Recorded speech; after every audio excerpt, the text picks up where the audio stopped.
मित्रांनो नमस्कार. विन दोघातलीही तुटेना या मालिकेच्या आजच्या भागामध्ये आपण बघणार आहोत. आता इकडे मात्र समर बिना डब्बा आणल्याचाच ऑफिसला आलेला असतो. त्यामुळे आता स्वानंदीला त्याची दयामाया येते, म्हणून स्वानंदी ॲटोने येते आणि त्याचा डब्बाही घेऊन येते.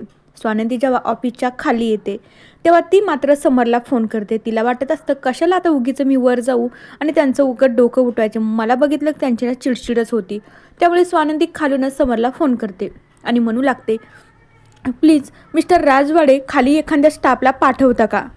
आता त्यावेळी समर म्हणू लागतो. समरला असं वाटत असतं की स्वानंदीचं काहीतरी वेगळंच काम आहे, त्याच्यामुळे तो म्हणू लागतो की नाही सगळेजण कामात आहे आणि मेन म्हणजे मीही कामात आहे, कारण की कोणीही खाली येऊ शकत नाही. त्यानंतर आता स्वानंदीला नाईलाजाने समरच्या ऑफिसमध्ये तो टिफिन घेऊन यावं लागतं.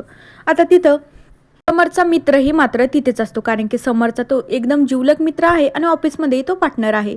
त्यामुळे तोही मात्र समरसोबत तिथेच असतो. आता स्वानंदी वरती आल्यावर समर म्हणू लागतो, तुम्हाला इथे येण्याची काही गरजच नव्हती. आता स्वानंदी म्हणू लागते, कारण की अहो मी आता तुम्हाला 2 मिनटं अगोदरच आपलं बोलणं झाले आणि तुम्ही असं डायरेक्टली काय म्हणताय की तुम्हाला इथे येण्याची काहीच गरज नव्हती.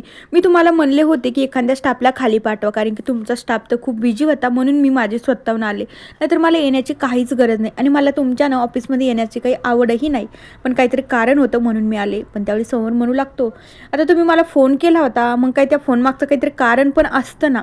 तर स्वानंदी मात्र तिनं जो आणलेला टिफिन आहे तर समोर पुढं ठेवतील, म्हणू लागते, हे बघा हे आहे कारण. आता समोर तर जास्तच चिडतो, कारण की समरला स्वानंदी बायको म्हणून स्वीकारच नसते. त्याच्यामुळे त्याला वाटत असतं ह्या बायकोचा हक्क गाजून बाकीच्या सगळ्या गोष्टी करत असतात. पण आता स्वानंदीने मात्र तिचं जे लग्न झालंय ते एक्सेप्ट केलेलं असतं, की तिचं असं असतं की आता 7 जन्म मी हाच नवरा आणि हीच माझी लाईफ असणार आहे. आता त्यानंतर समर म्हणू लागतो, तुम्हाला काय गरज होती माझा टिफिन घेऊन येण्याची. मी माझं बघितलं असतं किंवा एखाद्या स्टाफला खाली पाठवलं असतं, मी घरी पाठवलं असतं. त्यानंतर स्वानंदी म्हणू लागते, काय विचित्र माणूस आहे हा. डब्बा आणून देण्याचं तर बाजूला, मी खाली स्टाफला बोलवलं तर खालीही पाठवलं म्हणे, सगळा स्टाफ कामामध्ये, मी त्याच्यानंतर मी टिफिन घेऊन आले तर सॉरी बोलणं लांबच.